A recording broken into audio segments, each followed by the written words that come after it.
दोस्तों नमस्कार। सृजन सफ़र के इस नए अंक में आपका स्वागत है। इस कार्यक्रम में हम आपकी मुलाकात किसी नई शख्सियत, किसी नए व्यक्तित्व से कराते हैं। इस बार हमारे अतिथि हैं राधा वल्लभ त्रिपाठी। ये कवि हूँ या अच्छा रचनाकार हूँ या कम रचनाकार हूँ, तो हमने लिख दिया। हमने बड़ी बड़ी रचनाएं भी संस्कृत में की। हमने कविताएं बहुत सारी लिखी, हमारे 5-6 कविताओं के संग्रह हैं। हमने गीत भी लिखे, हर तरह की हमने संस्कृत में प्रयोग खूब किए। हमने नाटक नए ढंग के लिखे। हमने एकदम एकांकी नाटक वो खेले गए और उनके हिंदी अनुवाद खेले गए। एकांकी नाटकों का मेरा संग्रह है, वो खेला जाता है। मेरे पूर्णाकार बड़े नाटक हैं, वो संस्कृत में भी खेले गए। हिंदी में मैंने नाटक लिखे, वो बीवी कारंत ने खेला उसमें से नल दमयंती। देवेंद्र राज अंकुर ने खेला उसमें से एक नाटक उदयन कथा, एनएसडी में खेला उन्होंने। तो मेरे साथ ये रहा कि मैं अन्य भाषाओं का साहित्य खूब पढ़ता था, अंग्रेजी का साहित्य खूब पढ़ता था।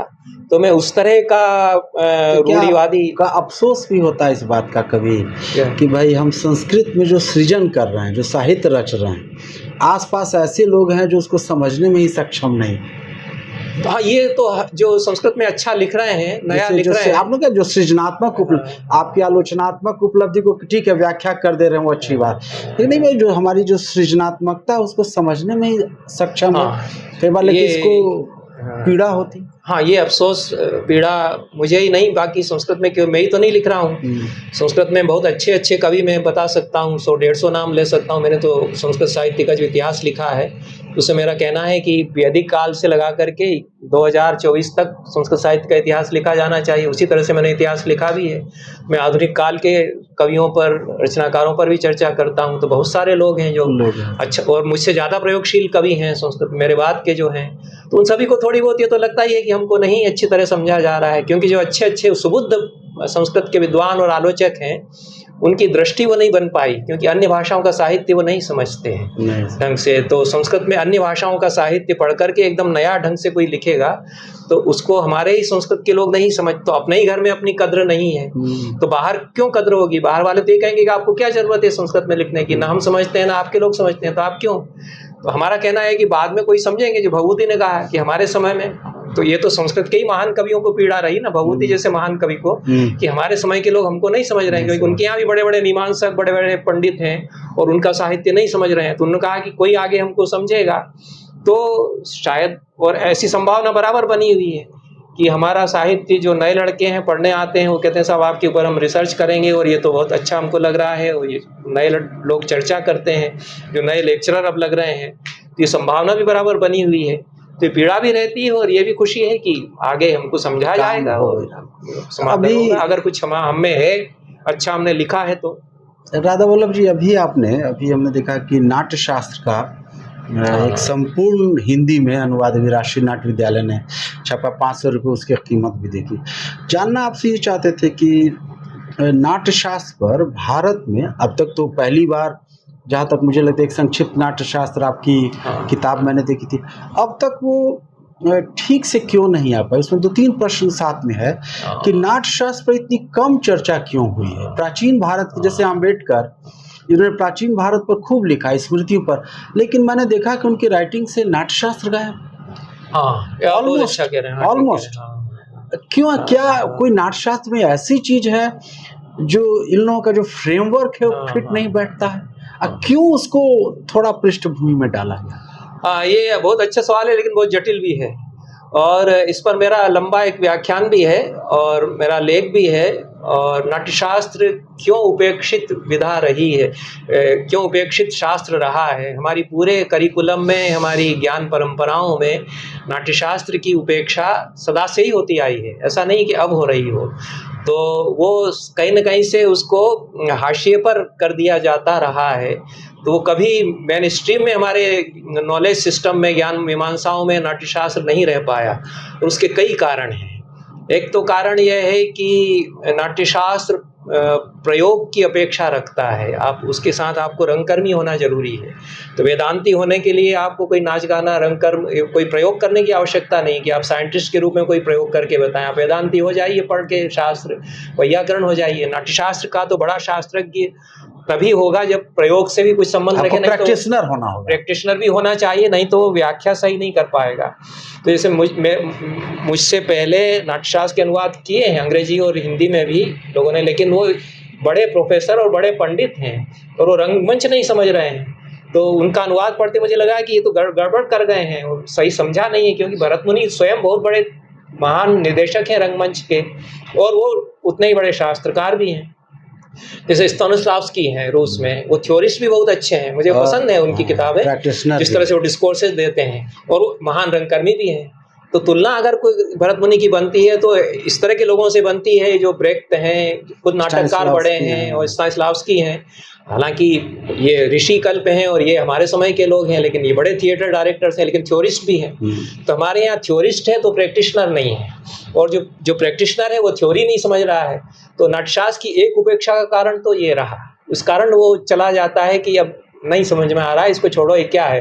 फिर उसकी एक कट्टरपंथी जो धार्मिक दृष्टि है, उसकी दृष्टि से उसको उपहास का पात्र बना करके उसको अलग करने वाली दृष्टि बराबर, उन के हाथ में पावर भी चली जाती है कि ये सब नाच गाना है, ये तो खराब शब्दावली में उसको बोलते हैं कि नाचने गाने कि नाच गाना, उसको तो कहा गया पंचम वेद। हम रामायण को तो वेद नहीं कहते, महाभारत को तो वेद नहीं कहते हैं, लेकिन इसको तो कहते हैं कि वेद है। फिर क्यों उपेक्षा? ये भी तो इन लोगों की एक तरह की डिफेंस स्ट्रेटेजी थी ना, कि नाट्यशास्त्र तो उसको बचाने के लिए उन्होंने ये सब करना शुरू किया, और उसमें वेदों से क्या क्या हमने लिया है ये सब बताएंगे। लिया भी है, वेद से तो सीधे जुड़ता ही है नाट्यशास्त्र की परंपरा, वो यज्ञों से आती है, लेकिन इसको जोड़ दे करके फिर कहते हैं इस परंपरा में कि ये हम तो वेद से जुड़ करके ही सब कर रहे हैं, क्योंकि उस पर प्रहार उस तरह से हो रहा है कि आप लोग समाज को भ्रष्ट करते हैं और आपकी ज़रूरत नहीं है, आप लोग नाचने गाने वाले लोग हैं। खराब भाषा में उनको अपशब्दों में कि ये पेशा करने वाली महिलाएं इसमें आती हैं। ये सब पतंजलि के महाभाष्य तक में कहा गया कि नट की भार्याएं क्या करती हैं। वो इस तरह कितने बड़े महान विश्व के बड़े भाषा शास्त्री हैं, लेकिन वो वाक्य उसमें यही आता है कि व्यंजन जो है नट भार्या की तरह होते हैं। नट भार्या जिस तरह से जो आदमी सामने आ जाए उसके गले लग जाती है, उस तरह से जो स्वर सामने आएगा उसको लगा लेगा व्यंजन। व्याकरण का उदाहरण दे रहे हैं, व्याकरण समझा रहे हैं, उदाहरण दे रहे हैं नटों की भार्याओं का। तो ये दृष्टि नटों के बारे में, जो एक्टर्स हैं और जो रंगमंच करने वाले लोग हैं, उनके बारे में ये दृष्टि भी समाज का जो भद्र वर्ग है उसकी बन जाती है। जहाँ एक कारण वो भी होता है, दूसरा और भी कारण है कि विदेश से आक्रमण हो रहा है। उत्तर भारत में तो नाट्यशास्त्र की जो जीवन परंपराएं हैं, बहुत कुछ उसकी कड़ियाँ इसलिए भी टूटी कि तुर्क आए, मुगल आए, उनके इस्लाम में संगीत, नाच गाना, थिएटर उस तरह का नहीं है, वो इसको उन्होंने नष्ट भी किया। अंग्रेजों ने और भी ज़्यादा नष्ट किया, जो वो अपना थिएटर ले आए, तो यूरोपियन थिएटर आ गया, रियलिस्ट थिएटर आ गया। तो हमारा जो लोकनाट्य और हमारी संस्कृत रंगमंच था उस पर उन लोगों ने भी प्रहार किया। तो नाट्यशास्त्र की उपेक्षा के धार्मिक, नैतिक पूर्वाग्रह, राजनीतिक, सामाजिक, आर्थिक स्थितियां और अन्य कई कारण, जैसे कि एक वजह ये तो नहीं है, जैसे आपने भी कहा कि यूरोपियन लोग आए, तो जैसे नाटक में अरस्तु की 3 यूनिटीज की परिभाषा चलती है, टाइम, स्पेस एंड एक्शन की यूनिटी। अब इसमें वो लोग ग्रेट एग्जाम्पल देते हैं एडिपस का, सोफोक्लिस का जो नाटक है। अब क्या संस्कृत नाटक की जो टाइम, स्पेस, एक्शन की यूनिटी को या नाट्यशास्त्र को मानता ही नहीं है, वो रस को मानता है। जैसे मान लीजिए कि दर्शक है, अभिनेता है, रस की उत्पत्ति होती है तो ठीक। जैसे वो शूद्रक का नाटक है ना, मृच्छकटिकम, इसमें कहता है न्यायाधीश को कि जाके देख के आओ लाश पड़ी है कि नहीं, वही खड़े खड़े कह देता है। इसके लोग कहते हैं कि क्या है भाई, ये तो ड्रामाटर्जी आप लोगों को आती ही नहीं है।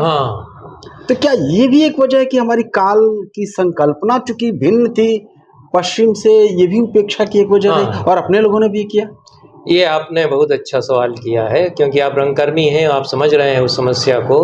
तो ये अवश्य ये हुआ, और जो संस्कृत जिन अंग्रेजों ने पढ़ी, जो बड़े विद्वान बने यूरोप के संस्कृत के, उन्होंने भी आक्षेप किया कि इन लोगों को तो नाटक लिखना नहीं आता। कीथ ने भी कुछ ऐसा ही लिखा, क्योंकि वो समझ नहीं पाए, क्योंकि वो जो कालबोध है हमारा, जो हमारे लोकनाट्यों में चला आ रहा है कि हम समय को अपने ढंग से रचते हैं, हम काल को नचाते हैं, काल हमको नहीं नचा रहा है। तो हमारे लिए समय एक रेखा में नहीं चल रहा है कि अभी 8 बजे हैं तो 1 मिनट बाद 8:01 होगा। तो हमारे यहाँ तो हम काल को अपनी हथेली में रख करके नचा सकते हैं। हम चाहेंगे तो हम 1 मिनट को 1 घंटे में करके बताएंगे, और हम चाहेंगे तो जो 1 घंटे में उसको श्मशान में जा करके लाश पड़ी है या नहीं देख करके आने में 1 घंटा कम से कम लगेगा।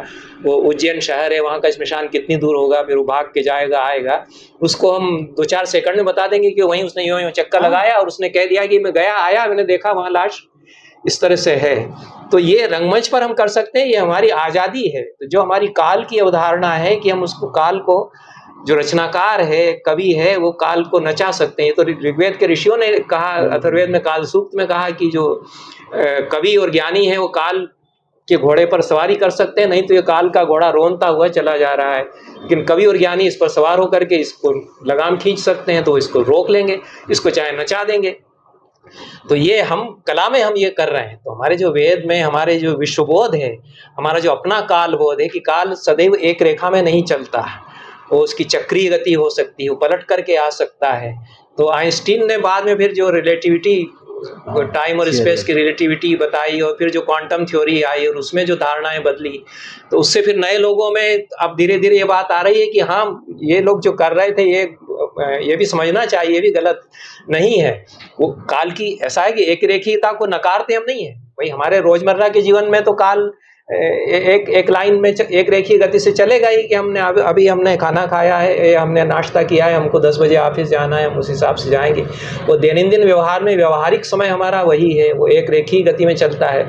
लेकिन एक दुनिया हमारी उससे ऊपर है, और वो हमारा कल्पनाओं की दुनिया हो सकती है, हमारी रूहानी दुनिया हो सकती है, हमारे मानस का संसार हो सकता है, और उसमें काल अलग तरह से चलेगा, तो हमारी रचना में अलग तरह से चलेगा। तो ये रंगमंच में जो कुछ हमारा रंगमंच है, वो जो जनता हमारी गांव देहात की जब तक लोकनाट्य को जानती समझती थी, वो उसमें आनंद लेती थी। कितना बढ़िया इसने किया कि यही नाचा, यूं किया, चक्कर लगाया। ठाकुर के नाटक में है, वही कलकत्ता जाना है, 3 चक्कर लगाता है, कलकत्ता पहुंच गया। यही तो संस्कृत नाटक में होता है। भरत मुनि उसको नाट्यशास्त्र में उसका बताते हैं कि यूं प्रदक्षिणा करेगा तो एक कक्षा से दूसरी कक्षा में चला, मतलब तो ये जो संस्कृत नाटक की परंपरा थी, क्या वो धारा प्रभावित हुई लोक नाटकों में, और हम लोग या जो हिंदी या जो एलिटिस्ट लोग जो थे वो नाक भाव सिकोड़ते थे, ये लो ट्रेडिशन है, वो ग्रेट ट्रेडिशन है, इस वजह से भी कंफ्यूजन फैला के। हाँ। जैसे हबीब तनवीर ने इस पर काफी रोशनी डाली और कहा कि भाई संस्कृत नाटक है, उसको तो 10वीं शताब्दी के बाद लगभग खत्म हो गया, उसको लोक नाटकों ने बचा के रखा। ये वो ठीक कह रहे हैं।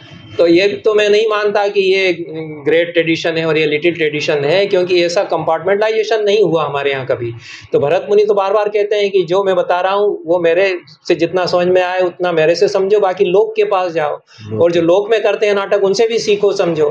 तो ये संवाद बराबर होता रहा कि संस्कृत नाटक है, ठीक है, वो क्लासिकल थिएटर उसको आज की दृष्टि से हम कहते हैं, या शिष्ट नाट्य उसको कहते हैं, लेकिन उसके समानांतर जो लोकनाट्य चल रहे हैं वो तो हाँ, तो पहले से चले आ रहे हैं। भरत मुनि ने नाट्यशास्त्र लिखा, उसके पहले भी तो रंगमंच चला आ रहा है, जनता में रंगमंच चला आ रहा है। लोकनाट्य तो बाद में शास्त्र में उनको उपरूपक कहते हैं।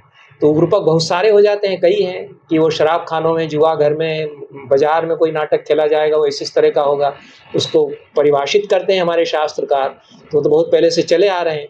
तो ये रूपकों का उपरूपकों से संवाद, एक इंटरमिक्सिंग दोनों में चली आती है। लोकनाट्यों का संस्कृत नाटक से संवाद चला आता है।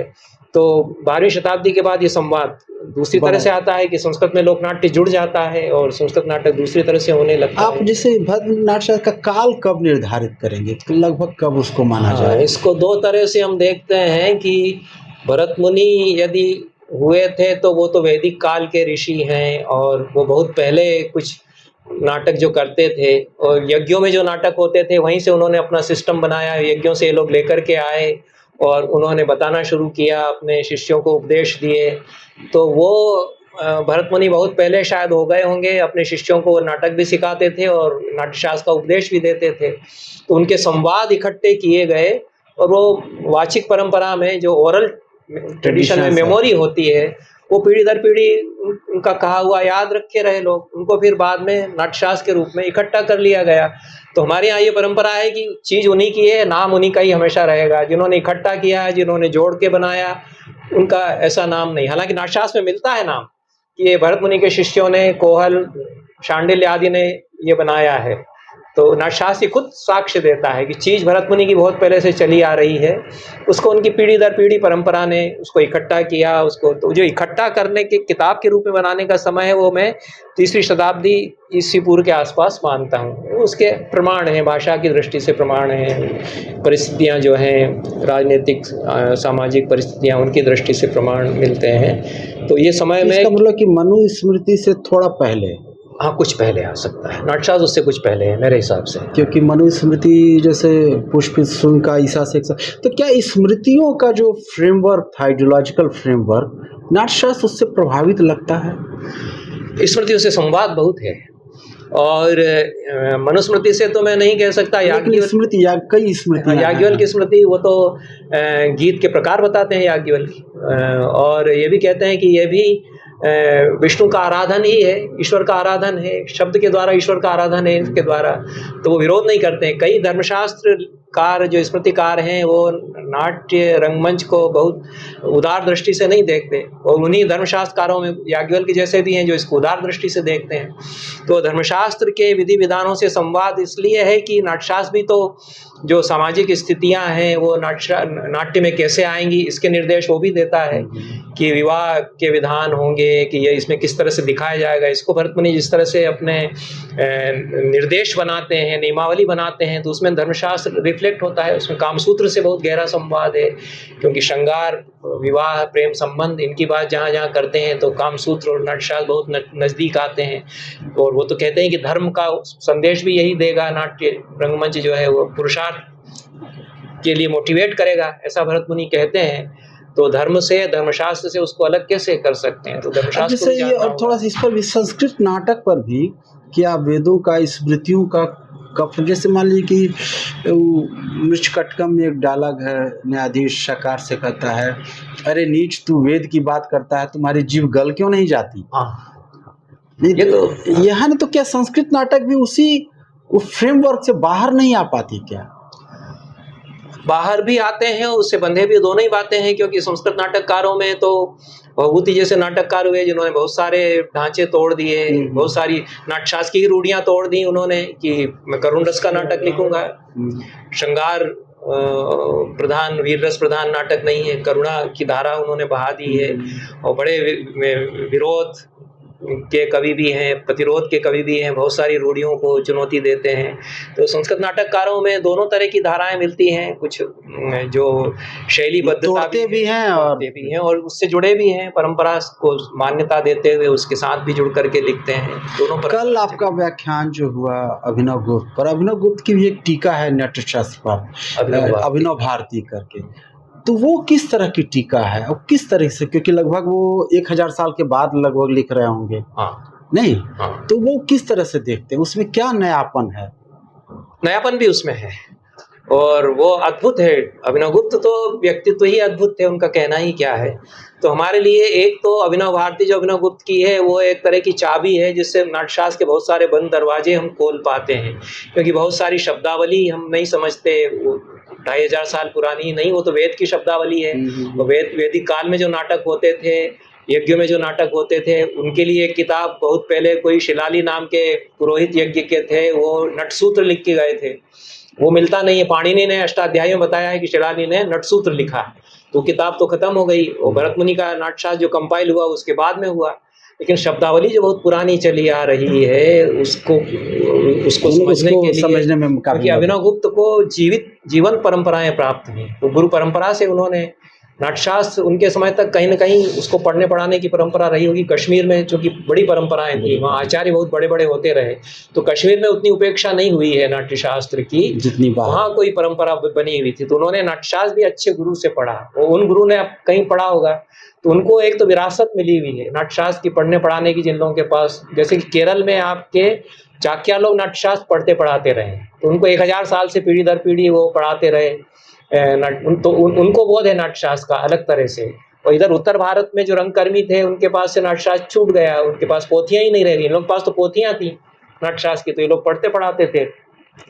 जो चाक्यार केरल के हैं, जो कुडियाट्टम करते रहे हैं, तो ये अभिनवगुप्त के पास नाट्यशास्त्र का ज्ञान है।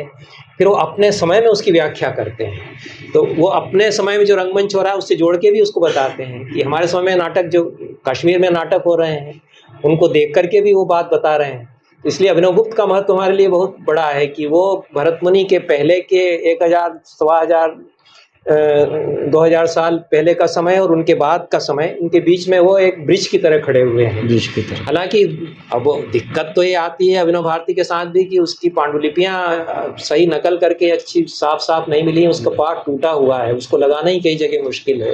लेकिन अभिनवगुप्त चूंकि इतने जबरदस्त स्कॉलर थे, महान कवि थे, बड़े शास्त्रज्ञ थे, पंडित भी थे, तत्वदर्शी भी थे, सूफी भी थे, तो वो ऐसा समझ करके लिखते हैं कि वो हमारे लिए बड़ी अद्भुत अनोखी चीज है, काफी सहायता करते हैं। हैं। थोड़ी सी हम बात चाहते हैं कि हालांकि ज़्यादा ये कि सौंदर्य शास्त्र पर, हालांकि हाँ। बहुत लंबा है, थोड़ी हम टिप्पणी चाहेंगे। जैसे एक हजारी नामवर जी की किताब है दूसरी परंपरा की खोज, हाँ, हाँ। तो उसमें हजारी प्रसाद द्विवेदी ने भी नाट्यशास्त्र से काफी, तो उसमें कहते हैं कि व्यक्ति का जो समग्र विकास है वही सौंदर्य है।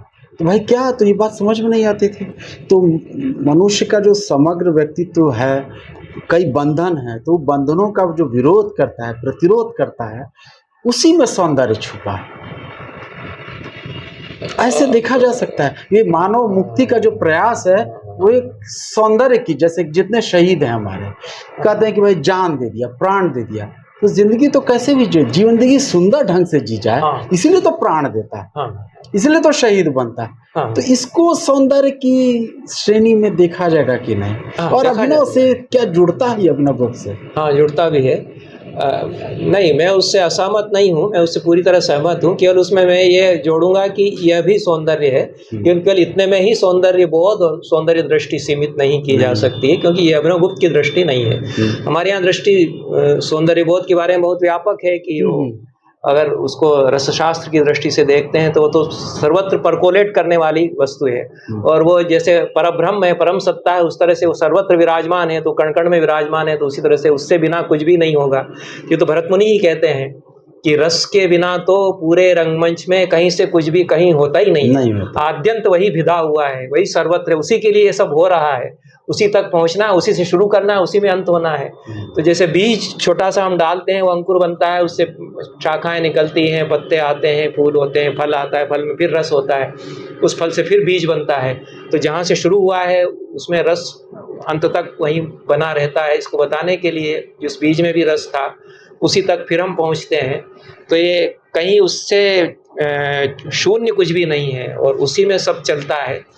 तो सौंदर्य बोध को केवल इसमें कि राष्ट्रभक्ति और राष्ट्र के लिए बलिदान की भावना में ही हो, हाँ, मतलब उसमें भी है। हाँ। वो भी सुंदर है, जीवन का उत्सर्ग का सौंदर्य, मुक्ति की। हाँ, जैसे रामविलास शर्मा पर एक अंक निकला था इसका उद्भावना का, तो उसका शीर्षक ही था प्रतिरोध ही सौंदर्य, कुछ इस तरह। हाँ, तो ही नहीं लगाना चाहिए कि केवल प्रतिरोधी सारा जीवन नहीं, वो भी सौंदर्य है। अब जैसे क्या अभिनव गुप्त क्या सौंदर्य की वस्तुगत संता मानते हैं, या जैसे लगता है कि एक मनोगत अवधारणा है, हमको लग रहा है आपको नहीं लग रहा? ये तो मैंने जैसा कहा था कि अभिनवगुप्त जो है वो केवल मनोगत या केवल चेतनागत ही सौंदर्य हो ऐसा नहीं कहते। कवि के भीतर सौंदर्य है ये वो कहते हैं, कवि के भीतर रस, उसकी संबित में रस है वो कहते हैं, जो नट कर रहा है उसके भीतर रस है, रंगमंच में रस है, रंगमंच में जो किया जा रहा है उसमें रस है। तो वो हर जगह मानते हैं, जो भरत मुनि मानते हैं, तो सर्वत्र व्याप्त है वो सौंदर्य, सर्वत्र जितनी कला है उसमें हर स्तर पर सौंदर्य है, ये हमको मानना पड़ेगा। हाँ, दोनों काफी देर अंत की तरफ हम लोग आए, तो ये संस्कृत वाली जो हम लोग बात शुरू किए थे, जैसे आपका लगभग इस बार 75 साल हो गया, लगभग 50 साल से आप सक्रिय भी हैं।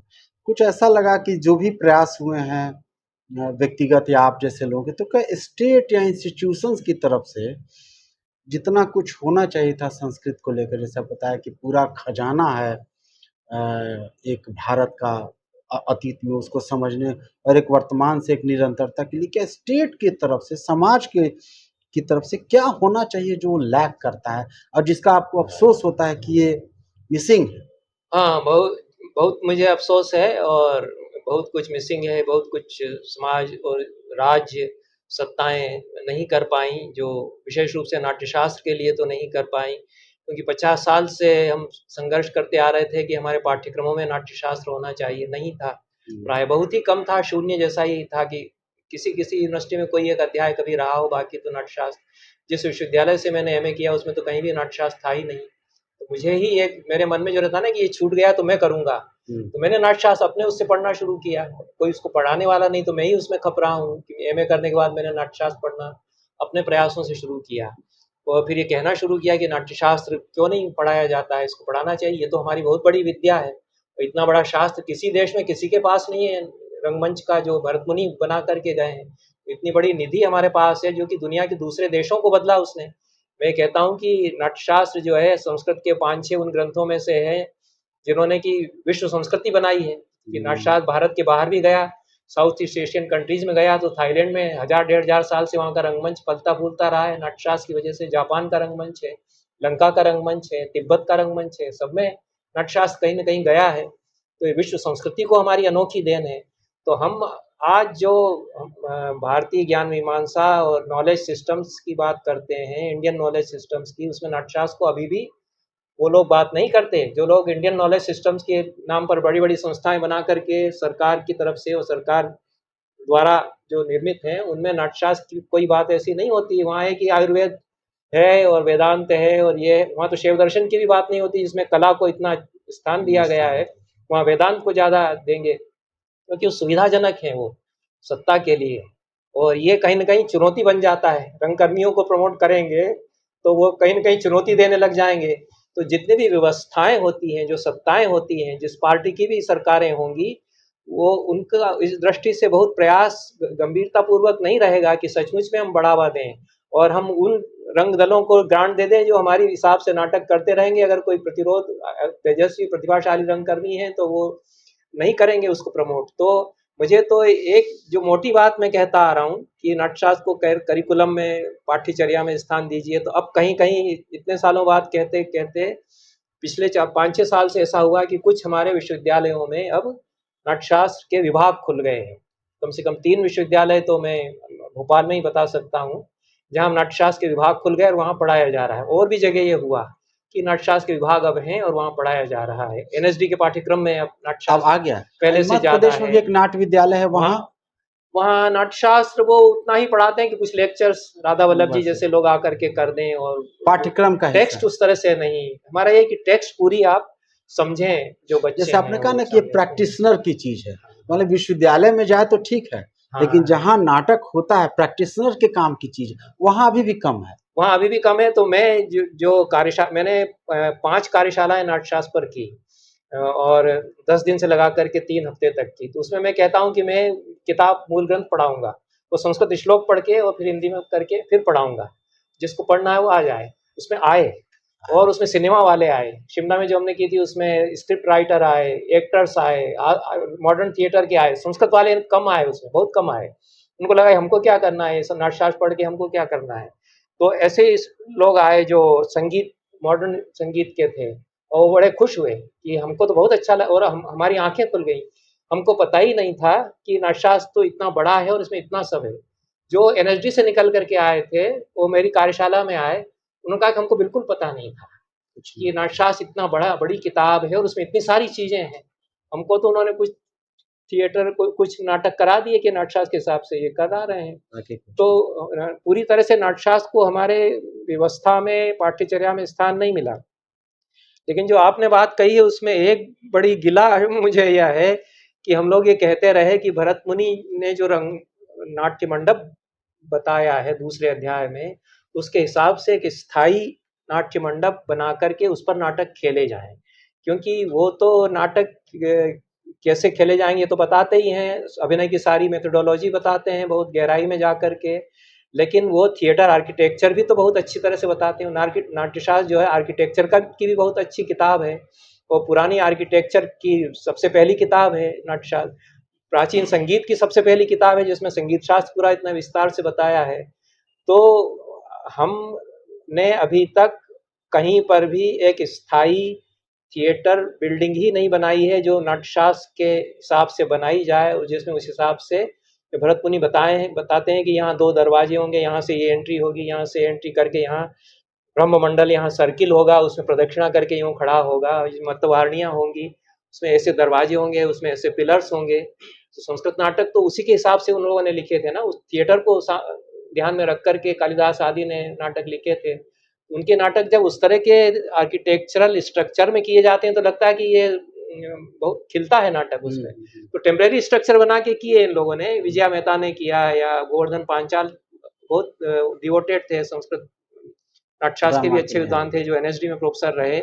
और ये आपके शांता गांधी ने कोशिश की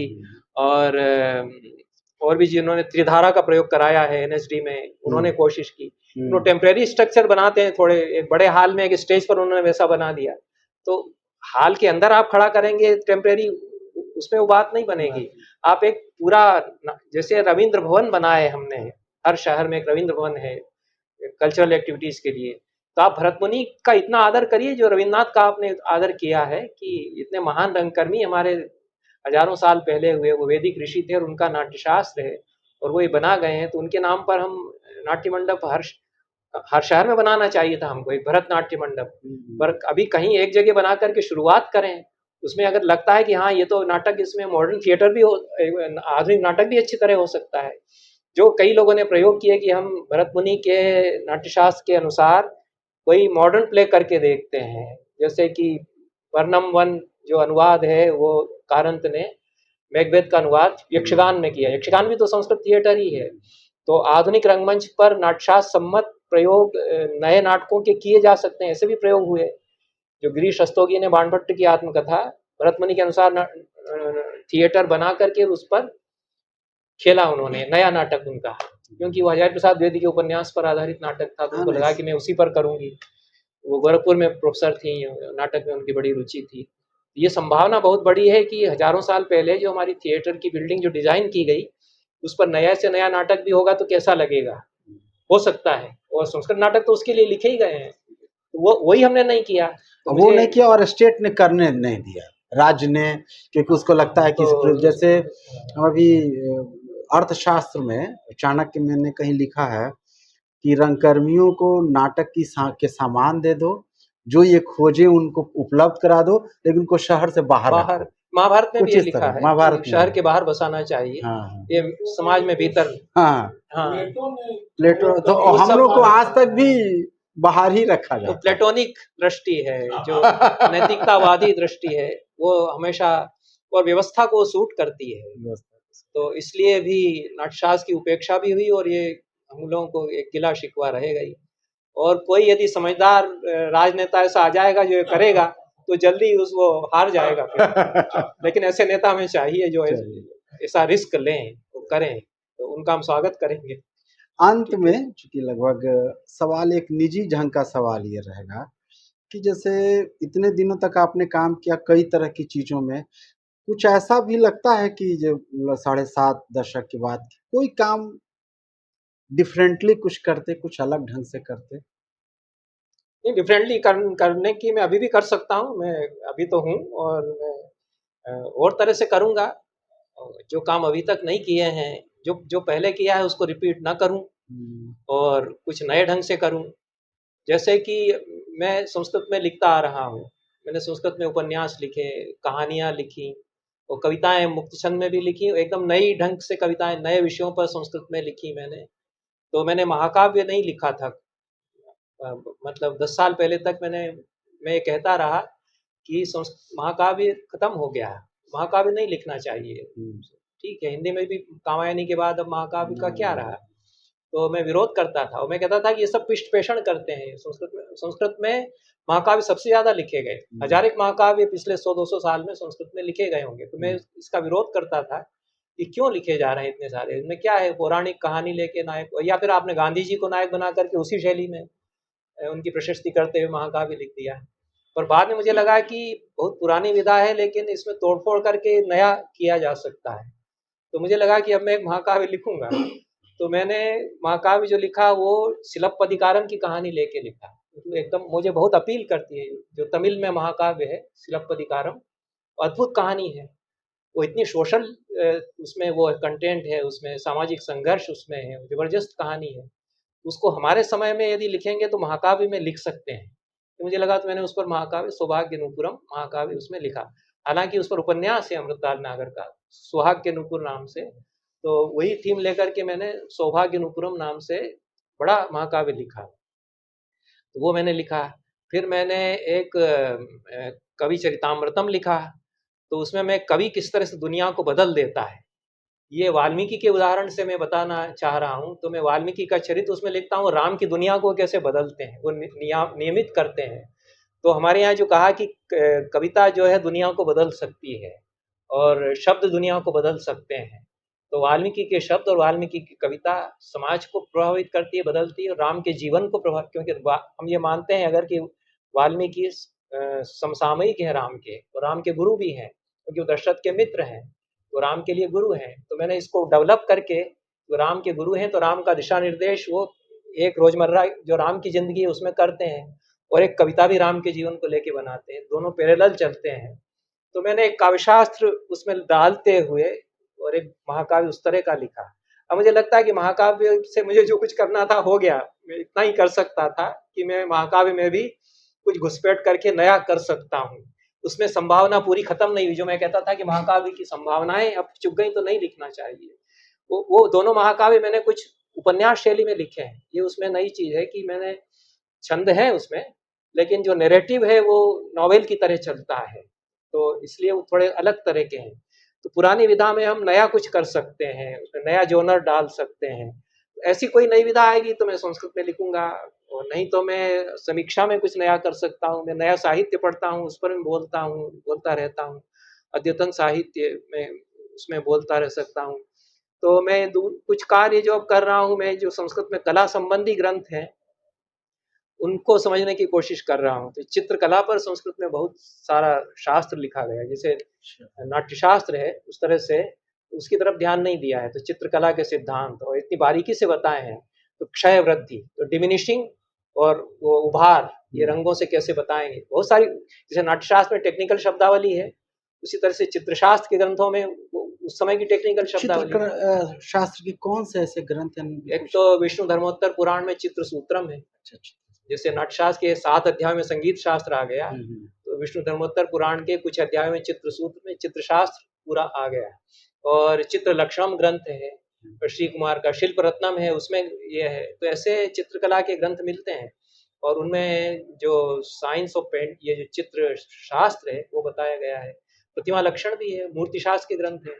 तो इन पर ध्यान नहीं दिया गया संस्कृत में, तो उसको लगता है अनुदित भी नहीं हुआ है। चित्र सूत्रम विष्णु धर्मोत्तर पुराण का अंग्रेजी में अनुवाद हुआ है, हिंदी में अनुवाद मैंने किया है। अच्छा, हिंदी में अनुवाद जो मैंने किया था वो अशोक वाजपेयी जी की कोई पत्रिका थी, जिसका कि पीयूष दहिया ने संपादित किया था, बड़ा मोटा अंक। नहीं, समास नहीं है वो, कोई और नाम है उसका, मैं नाम भूल जाता हूँ। अलग से पुस्तक के रूप में नहीं प्रकाशित अभी नहीं, मैं कर दूंगा उसको, वो बहुत साल पहले मैंने किया था। मूर्ति कला पर वो प्रतिमा लक्षण है, वो भी विष्णु धर्मोत्तर पुराण में है। तो वो अलग से पुस्तक के रूप में तो वो भी नहीं। प्रतिमा शास्त्र, ये जो संस्कृत में शास्त्र हैं, जो हमारे कला संबंधी शास्त्र हैं, इन पर अनुवाद सहित आना चाहिए। तो अब इस तरफ मैं थोड़ा काम कोशिश कर रहा हूँ। मूर्ति जैसे हम लोग का बिहार जो है, प्राचीन मूर्तियां बहुत हैं यहाँ, खास करके